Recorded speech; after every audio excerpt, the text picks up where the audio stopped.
CM Hemant Soren के दुमका दौरे का आज दूसरा दिन है और आज मुख्यमंत्री कई कार्यक्रमों में हिस्सा लेंगे। सीएम आज दिशोम माझी थान इंडोर स्टेडियम, फुटबॉल मैदान और मसलिया से सांपचला, मोहनपुर, मसानजोर, पारसिमला और राजबांध का दौरा भी करेंगे। 3 दिवसीय दौरे पर मुख्यमंत्री हेमंत सोरेन दुमका में हैं और कल प्रबुद्धजनों से इन्होंने मुलाकात की थी राजभवन में। आज भी कई कार्यक्रम हैं। सीएम हेमंत सोरेन के आधा दर्जन स्थानीय कार्यक्रमों में ये आज हिस्सा लेंगे।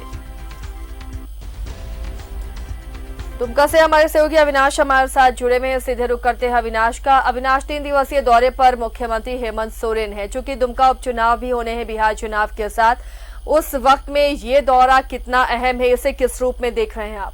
नहीं, जरूर आसिया, और ये कहें कि ये 3 दिवसीय दौरा है और 3 दिवसीय दौरे के ये आज दूसरा दिन है और आज 6 कार्यक्रम, स्थानीय कार्यक्रम हैं। मसलिया फुटबॉल मैदान से ये कार्यक्रम शुरू होगा और शाम तक चलना है। इस वक्त भी अगर हम खिजूरिया स्थित शिबू सोरेन के आवास में ही मुख्यमंत्री हेमंत सोरेन हैं, उनके आवास के बाहर की जो तस्वीरें हैं वो दिखानी ज़रूरी है, क्योंकि जो कार्यकर्ता हैं, जो समर्थक हैं, जो उन्हें चाहने वाले हैं, वो तमाम लोग उनसे मिलने के लिए यहाँ पहुँचे हैं।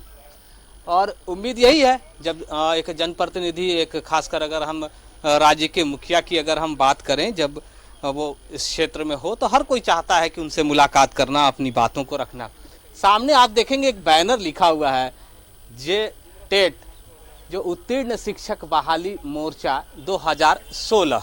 ये कुछ ऐसे जो छात्र हैं जो यहाँ पहुँचे हैं, जो जेटेट पास कर चुके हैं और 2016 से इंतजार है उनको कि उनको कब बहाल किया जाएगा। मैडम, आप लोग यहाँ मुख्यमंत्री जी से मिलने आए हैं, क्या मांग है? हम लोग का यही मांग है कि हम लोग को जल्द से जल्द नियुक्ति दिया जाए। हम लोग इतना दिन से बैठे हुए हैं, रोजगार की तलाश में है। जब ये सरकार विपक्ष में थी तो उस समय इन्होंने वादा किया था, और आज जब ये सरकार पक्ष में, मतलब अपने ये में है, सत्ता पक्ष में है, तो आज ये हम लोग से मतलब केवल हम लोग को आशा, मतलब क्या बोलेंगे, केवल हम लोग को खाली हाँ बहाली करेंगे, उम्मीद पे हम लोग बस हैं। हमको ये बताइए कि आप लोग एग्जाम कब हुआ था? हम लोग का एग्जाम 2016 में हुआ था। 2016 में किसकी सरकार? बीजेपी की सरकार थी। 16 से 20 तक में आप लोग आंदोलन करते रहे, रघुवर दास नहीं सुने? नहीं, उस समय भी उन्होंने नहीं सुना। और जब ये उस समय थे, उन्होंने बोला कि हम जैसे ही मेरी सरकार बनेगी 3 मंथ के अंदर हम आप लोग की बहाली प्रक्रिया शुरू करेंगे, लेकिन इन्होंने अभी तक कुछ नहीं किया। आज आप लोग मिलने आए, यही बात कहने? हम लोग यही बात कहने आए हैं। कितने अभ्यर्थी हैं उस एग्जाम में? कितने लोग पास किए थे? 50,000 से ऊपर ही हैं जिन्होंने पास किया था।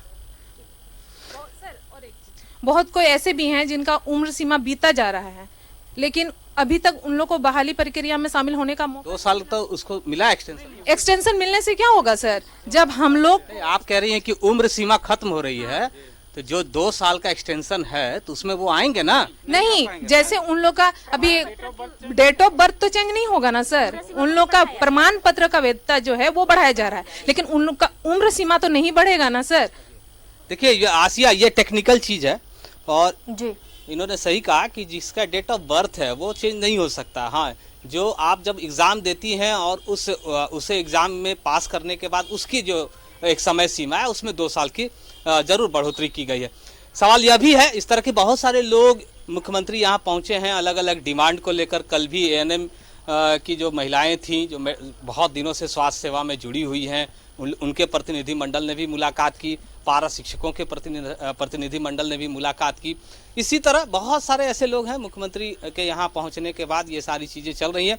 हालांकि इनकी जो मांगे है 2016 से, आप समझ सकती हैं कि पिछली सरकार में भी 4 साल तक ये तमाम जो अभ्यर्थी हैं ये सिर्फ और सिर्फ मांग करती रहें, पूरा नहीं हुआ।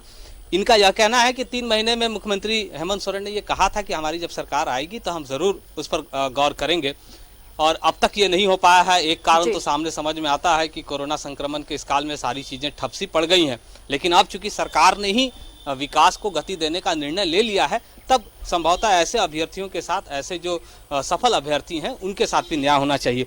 तो अब से कुछ देर के बाद यहाँ आसिया, मुख्यमंत्री हेमंत सोरेन अपने दूसरे दिन के यात्रा में निकलेंगे और अलग अलग गाँव में उनका अभिनंदन भी होगा। वो लोगों से बात करेंगे, उनकी समस्याओं को समझने का काम करेंगे, अपनी तरफ से बहुत सारी बातें कहेंगे। कल भी जिस तरह से उन्होंने जो प्रबुद्धजनों की जो बैठक हुई थी उसमें भी बहुत सारी बातें उन्होंने रखी थी और कहा था कि आपको एक मौका मुझे चाहिए, क्योंकि शुरुआती दौर में ही जो कोरोना संक्रमण का काल रहा, इसके कारण विकास को जो गति मिलनी चाहिए थी वो नहीं मिली है। और सबसे बड़ी बात जो उन्होंने एक बात कही थी, जो गौर करने वाली बात है, कि उनके लिए दल से बड़ा ये राज्य है। इसलिए अगर वो ये कह रहे हैं कि अगर राज्य बड़ा है तो राज्य की जनता के लिए वो तमाम जो योजनाएं हैं, विकास की योजनाएं हैं, उसको समय सीमा के अंदर धरातल पर उतारना होगा और जो बेरोजगार युवक हैं उनके हाथ में रोजगार देना होगा। चलिए, शुक्रिया अविनाश तमाम जानकारी के लिए। तो दुमका दौरे का आज दूसरा दिन है, कई कार्यक्रमों में हिस्सा लेना, लेकिन इस बीच अपनी मांगों पर ध्यान दिलाने के लिए कई लोग भी सामने आ रहे हैं।